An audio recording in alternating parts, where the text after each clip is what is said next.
Biz standartlar haqda onlara riayət edilməməsi bizə narahatçılıq verəndə düşünməyə başlayırıq. Bununla belə bizim bütün həyatımız standartlarla sıx bağlıdır. Gündəlik həyatda istifadə etdiyimiz hər bir məhsul müəyyən standartlara cavab verir, hər halda verməlidir. Çünki məhz onlar müəyyən keyfiyyət səviyyəsini təyin etməyə və istehlakçıya bir məhsulu digəri ilə müqayisə edib seçməyə imkan verir.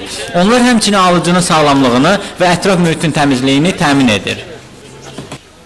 Respublikamızda istehsal olunan məhsulların standartların tələblərinə cavab verməsi və belə beynəlxalq standartların tələblərinə cavab verilməsi ən mühüm şərtlərdən biridir. İstehlakçılar məhsul aldıqda, məhsul istifadə edildikdə o məhsulun sertifikatlaşdırılması haqqında, əgər onun sertifikatı haqqında məlumatı yoxdursa, onu deməli məhsul satan təşkilat tərəfindən onun tələb edə bilərlər.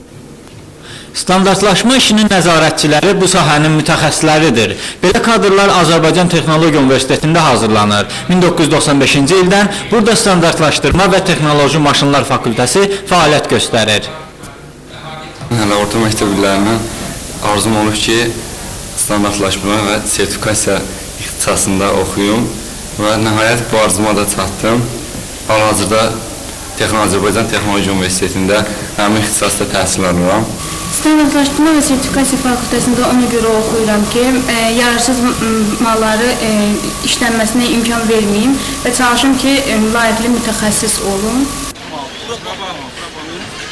Keçmiş SSR dövründə bu işə nəzarət edən 1970-ci ildə yaradılan standartlaşdırma üzrə dövlət komitəsi idi.